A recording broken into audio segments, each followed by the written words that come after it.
Hey guys, to start out, I just wanted to show you what this rifle paint job looks like in the environment that I painted it for. This is in Utah to match some sagebrush, so you guys obviously get a pretty good view here. It's pretty effective. So anyway, enjoy the video. Alright guys, I'm just making a quick video showing how I painted my Aero M5 Criterion build. Quick shot of it right here. Sorry for the audio, it's going to be terrible because I'm filming this on the porch of my apartment, which faces a major road, and it's rush hour right now, so awesome. I'm using this. This is a target from Shields that I've turned backwards because I've learned I don't have any copier paper. Yeah, and this is a piece of bulletproof, not quite drywall. It's some sort of like sheathing that I got a hold of that I'm going to shoot this weekend, and that's my easel. So first thing on this rifle, first thing I did was add a very light khaki base coat. So let's see what I should have a light tan in here. Yeah, there we go. So I just use Rustoleum Camouflage Flat Khaki. Definitely use flat colors. You don't want sheen. Flat won't reflect sunlight, right? So it's in good shape.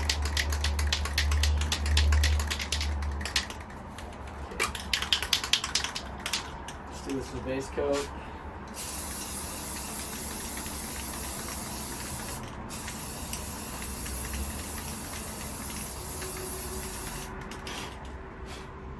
Probably gonna get some overspray on stuff, but it's alright.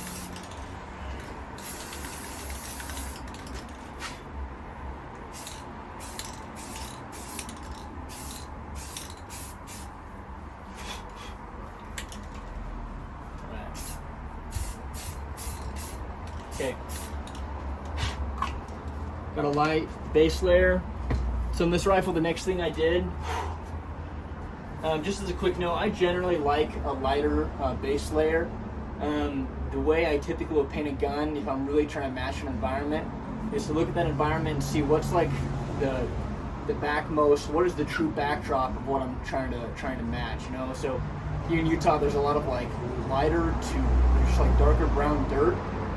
So this light sand is just a very simple light backdrop for the rest of it. Next, so I use a mesh laundry bag, just a piece that I've cut out to get some texturing. Make sure I keep my lids on. This lid is broken. So for this, I take Flat Earth Brown, Rustoleum Camouflage. Pick it up.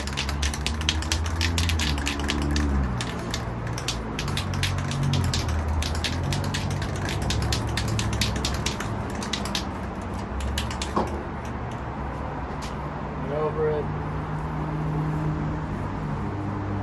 You're not necessarily doing the whole thing, you're just doing like strips of it.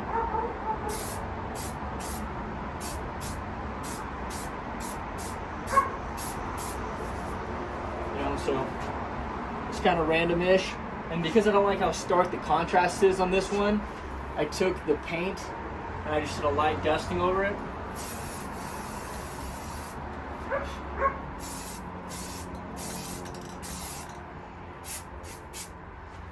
So you get some darker spots, and then some other spots with more contrast, and it kind of just breaks up that pattern a little bit. And even after that, I took black, just some parts because I like it a hair darker on some parts.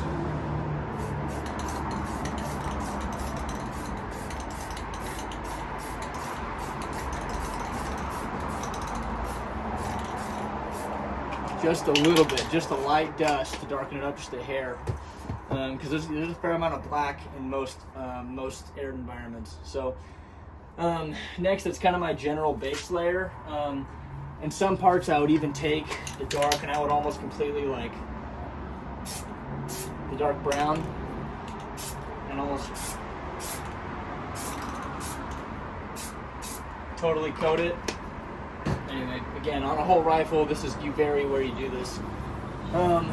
next, so I took a brush, my brush at, this one, and once I have a dark layer like this, took just like a cheap paintbrush that's about 1 inch wide, and I don't have any paper plates, so I had to use this piece of this bag. Take that light khaki again. This is to kind of mimic some grass. Spread it on there until you get a really thick, wet layer. Take this, you put your brush in it.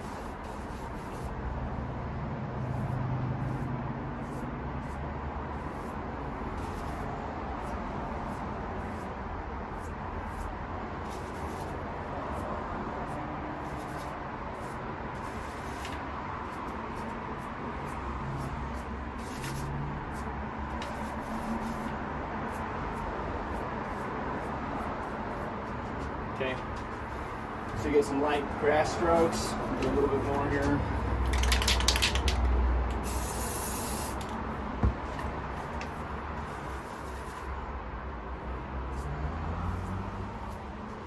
Some bolder ones, some ones that aren't quite as strong. Okay, keep that down here for now. I'll go back on. So now you've got your your lighter sand background with some darker texturing to kind of look like some rocks or something like that.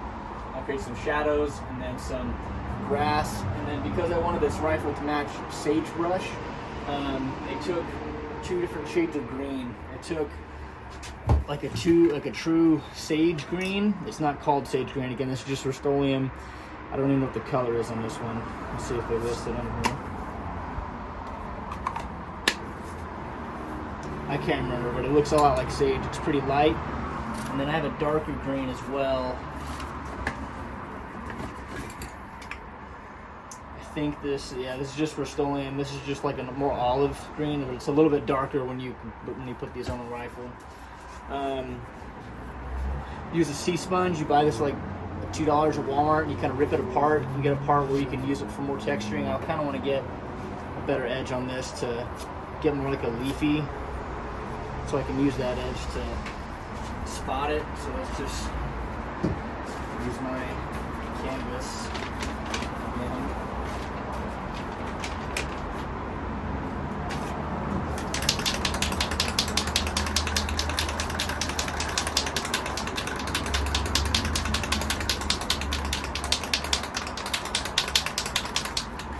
Again, this is quick and dirty. If this was on a rifle, I'd be a lot more deliberate about where the marks are going.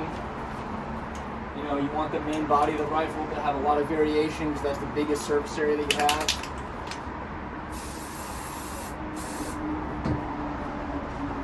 Take my sea sponge, just kind of coat it in there.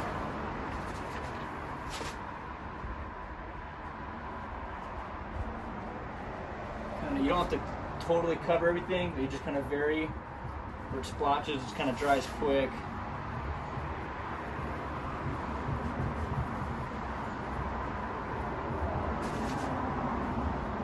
It's drying pretty fast on here.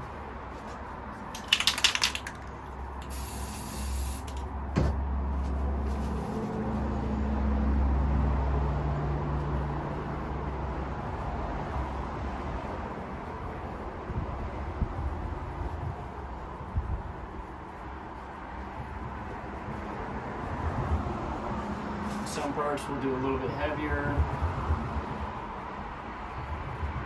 Some parts we'll leave lighter, let's get one more score.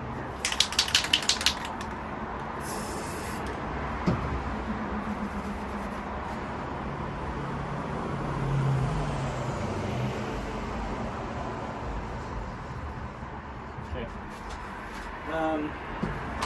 And then I also took the black again, and I did splotches with the black.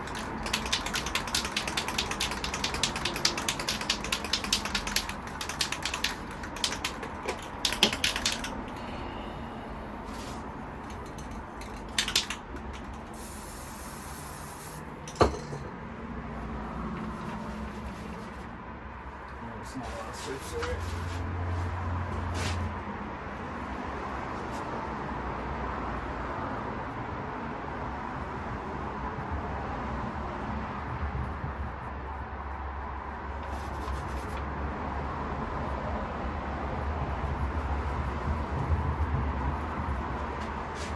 dries pretty quick on this bag.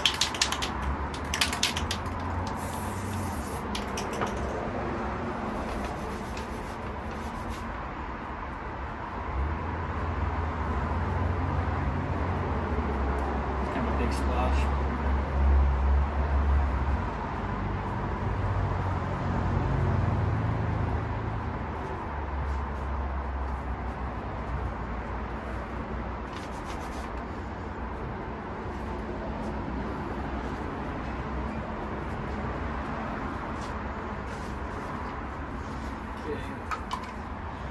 And then I'll take my my darker. Oh, this is my darker green on here. I realize now.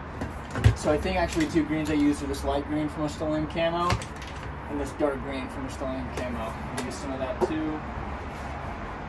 And I see my C-sponge is kind of used up on both those ends. I'll just tear part of that off and I can just keep using it.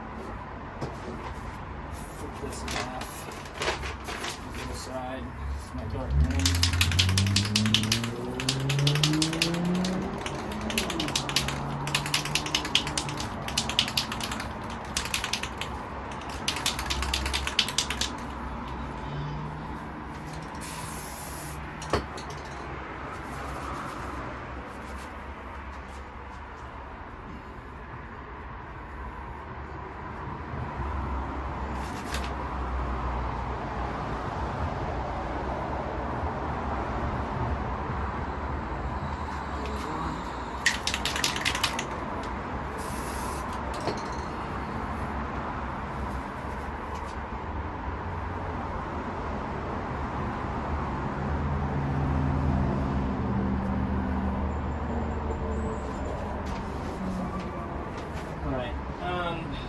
I think that will pretty much do it. I would probably take this brush again, and I think we'll do a little bit more of some grass streaks, because you do have a lot of light grass in Utah. That is very, very prominent, even in the darker sagebrush. So we'll do one more set of these light grass streaks.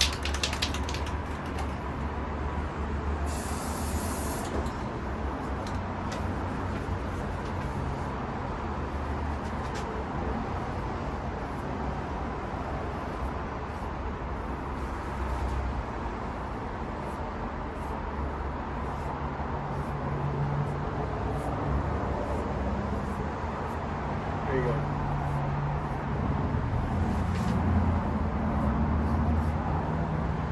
Right. Okay. And I'm going to pick up my phone and kind of show you what it looks like here. I'll keep it horizontal. So obviously it's all really crowded and kind of close together, but that's the general idea. A very light base layer.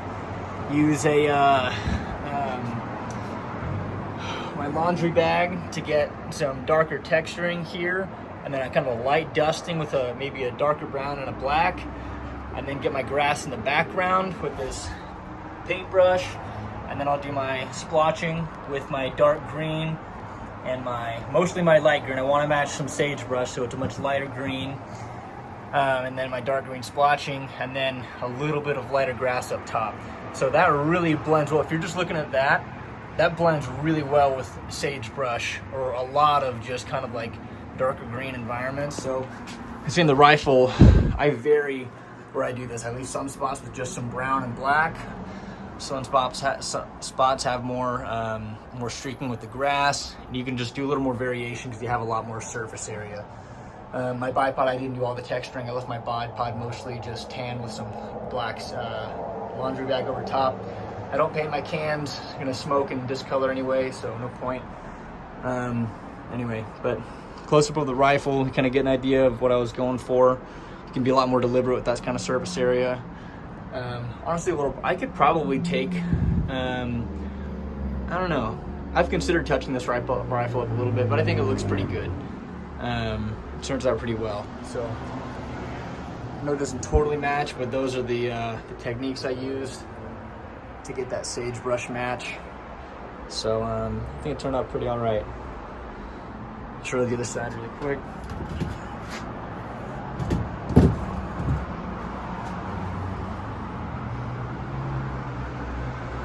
The idea behind a paint job is to break up the silhouette of the rifle and to generally match your environment. You know, it's not going to disappear. The goal is not to make it invisible. It's just to make it so that it doesn't immediately catch your eye. So anyway, hope you guys liked the video. Hope it was helpful. Let me know if you got any questions. All right, guys, I just wanted to add a quick note. Not every paint job needs to have this many layers or this many elements. This isn't necessarily complex. It is simple. It's just got, you know, a few different steps. You can make a very effective paint job with just 2 colors. My Block II is just a base layer of Rustoleum Khaki, Flat Khaki, and then the laundry mesh bag over top with black. It's not even a brown, it's truly a black. And this makes for a really simple paint job that actually surprisingly blends in pretty well in a lot of environments. And obviously I have some camo wrap for other reasons, but this could be a really effective, very simple paint job, especially if you live in a desert or arid environment. This one really doesn't require a tutorial. 1 light base layer, and then a darker texturing over top, just every so often, some lighter spots and darker spots, can be really effective. So if you guys aren't interested in doing all this and getting tools, for that all I need is a couple cans of spray paint and laundry bags. So yeah, anyway, my other suggestion is if you kind of forget how colors look when they're dried, I create some paint swatches with the colors that I use a lot. Just kind of put some masking tape on a piece of printer paper, spray over it, and then label them. So I have an idea what all my colors look like. Now, I have a lot of variations of brown, and so I just keep a color swatch for each one of these so I have a good idea of what they'll look like. So if I consider adding more, I think, hey, would some earth yellow look good on this? Then I can hold it up against and decide. Anyway, this is a helpful thing for me. I use this a lot. And yeah, anyway, that's all I've got for you guys.